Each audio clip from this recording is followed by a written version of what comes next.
আমি স্বরাষ্ট্রমন্ত্রী আঙ্কেলের কাছে আসছি যে আমার বাবার যেই হত্যাকাণ্ড এটা যেন সঠিক বিচার আমি পাই, সঠিক বিচারটা যেন তারা আমাকে নিশ্চিত করে।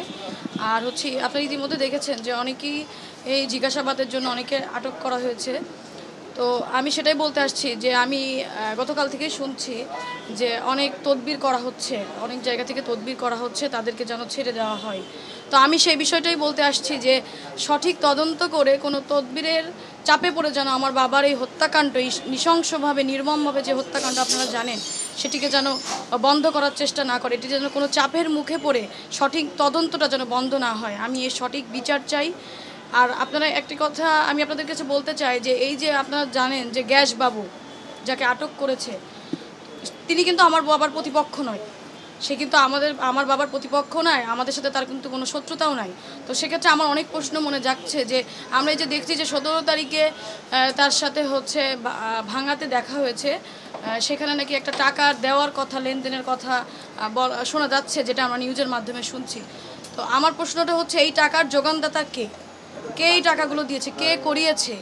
কেন করিয়েছে? আবার আপনারা এটাও দেখেছেন যে 3টি ফোন হারিয়ে গিয়েছে বলে সে তাকে আটক করার আগের দিন সে থানায় একটি জিডি করেছে। একটি মানুষের 3টি ফোন একই দিনে কিভাবে হারায় যেতে পারে? এটিও আমার কাছে একটি একটি প্রশ্ন আমার, যে তাহলে এগুলো কি পরিকল্পিতভাবে করা হচ্ছে? আমার বাবার সাথে তো তার কোনো শত্রুতা নাই, সে আমার বাবার প্রতিপক্ষ নয়, আমি তো বারবার বলছি। তাহলে এই জিনিসগুলো কে করাচ্ছে? আর আপনারা দেখছেন যে ডিবি কিন্তু অনেক দক্ষ, তাদেরকে আমি ধন্যবাদ দিতে চাই। তারা কিন্তু নির্দিষ্ট তথ্য প্রমাণ না থাকলে কিন্তু কাউকে অবশ্যই আটক করবে না। আর আপনারাও জেনেছেন যে ইতিমধ্যে আমাদের জেলা আওয়ামী লীগের সাধারণ সম্পাদক সাইদুল করিম মিন্টু চাচা, তাকেও কিন্তু জিজ্ঞাসাবাদের জন্য ডিবি নিয়ে গেছে। অবশ্যই তাদের কাছে অথেন্টিক কোনো তথ্য প্রমাণ আছে, এটা আমি নিজেও জানি যে তাদের কাছে অথেন্টিক তথ্য প্রমাণ আছে, সেই প্রমাণের সাপেক্ষেই তাকে জিজ্ঞাসাবাদের জন্য নিয়ে যাওয়া হয়েছে। তো আসলে আমি এর সর্বোচ্চ বিচার চাই। আর সাইদুল করিম মিন্টু চাচা আমার বাবার সমতুল্য, তাকে ছোটোবেলা থেকে আমি চাচা বলে ডেকে আসছি, তাকে আমি সম্মান শ্রদ্ধা করি। কিন্তু সবচেয়ে বড় কথা হচ্ছে আমার বাবার ঊর্ধ্বে তো কেউ নাই। এখানে আমার বাবার নৃশংসভাবে নির্মমভাবে হত্যা করা হয়েছে, আমি এতিম হয়ে গেছি। আজকে আমার একটা বড় ভাই নাই, আজকে আমার বাবা আমার মাথার ছাদ ছিল, সে আজকে নাই। আমি অনেকের আইনের আওতায় নিয়ে এসে শাস্তি হবে, ফাঁসি হবে, যাই হোক না কেন, আমি আমার বাবা সারা জীবনের মতো হারিয়ে ফেলেছি। আমি তো সারা জীবন ধরে বসে থাকলেও তো আমার বাবাকে আমি আর ফিরে পাবো না।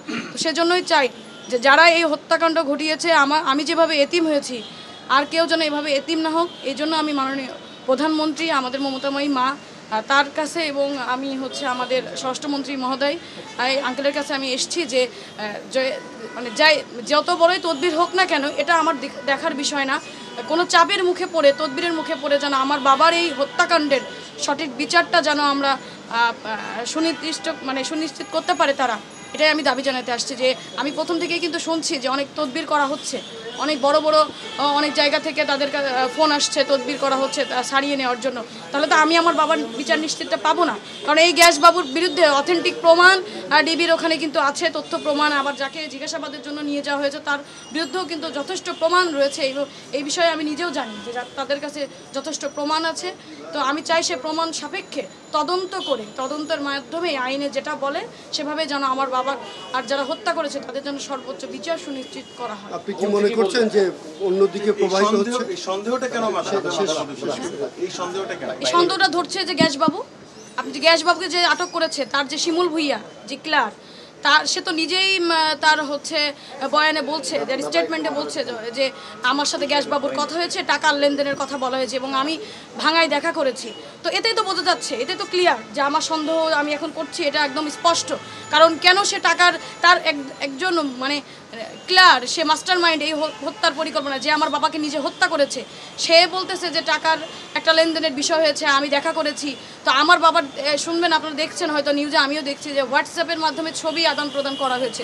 তো আমার কথা হচ্ছে ছবি কেন তাকে আদান প্রদান করলো, তাকে কেন করা হলো? এবং সে তো আমাকে সান্ত্বনা দিতে আসছিল, এই গ্যাস বাবু সাইদুল করিম মিন্টু চাচা, সে কিন্তু আমাদেরকে সান্ত্বনা দিতে আসছিল। তো আমি যখন ডিবি অফিস সহ প্রত্যেকটা জায়গায় যখন হাউমাউ করে আসছি যে আমার বাবা নিখোঁজ, আমি খুঁজে পাচ্ছি না, তারা কেন আমাকে জানালো না? তারা কেন তখন এই গ্যাস বাবু আমাকে কেন জানালো না যে তোমার বাবার ছবি পাইছি? তারা জিনিসটাকে হাইড করছে। গোপনীয়তা রক্ষা করাও কিন্তু একটা অপরাধ, যেটা আমি মনে করি। কিন্তু টাকা আদান প্রদান, ছবি দেওয়া হচ্ছে, ফোনে কথা হচ্ছে, 17 তারিখে তারা দেখা করছে, টাকা দিচ্ছে, আবার 3টি ফোন, এই 3টি ফোন একদিনে হারিয়ে যাচ্ছে, সব কিছু মিলাই তো জিনিসটা সন্দেহ, এটা তো ক্লিয়ার একদম, মানে এই কথার তো প্রমাণ লাগবে না, এই যথেষ্ট প্রমাণ এগুলো। একজন জেলা আওয়ামী লীগের সেক্রেটারি, সাধারণ সম্পাদক, তদবির আসতেই পারে, এখন কোথা থেকে করা হচ্ছে এটা তো আমি বলতে পারবো না, আমি কি করে বলবো, কিন্তু আমি জানছি, শুনছি, এবং আমাদের এলাকায়ও এগুলো সবাই বলা বলি করছে, এবং আমি নিজেও শুনছি যে অনেক বড় বড় জায়গা থেকে তদবির করা হচ্ছে, কিন্তু কারা তদবির করছে কি করছে এটা তো আমি জানি না, তবে আমি শুনছি যে তাকে ছাড়ানোর জন্য পরিকল্পনা করা হচ্ছে, মানে প্রচেষ্টা করা হচ্ছে, অনেকে চেষ্টা করছে, এটা আমি শুনছি। এই যে যারা মূল খনি, যাদের সাথে এদের কমিউনিকেশন, যাদের সাথে টাকা লেনদেনের কথা হয়েছে, ফোনে কথা হচ্ছে, দেখা করছে, এই যে এইগুলো তদবির, এগুলো করলে তো আসলে মূল যে হত্যাকারী তাদেরকে তো আসলে ছাড়া পেয়ে যাবে, যেটা আমি বলতে পারি। তো এটাই আমি চাই যে যে কোনো তদবির যাই হোক, আর মাননীয় স্বরাষ্ট্রমন্ত্রী মহোদয় আঙ্কেল আমাকে আশ্বস্ত করেছেন যে যেটা আইনে আসবে, যেটা সত্য, এর বিচার হবেই। সে বলেছে আমি কতটা সিরিয়াস তুমি জানো না, তো আমি আইনের জায়গায় একদম আমি ঠিক আছি, যেটাই আসবে কাউকে ছাড় দেওয়া হবে না।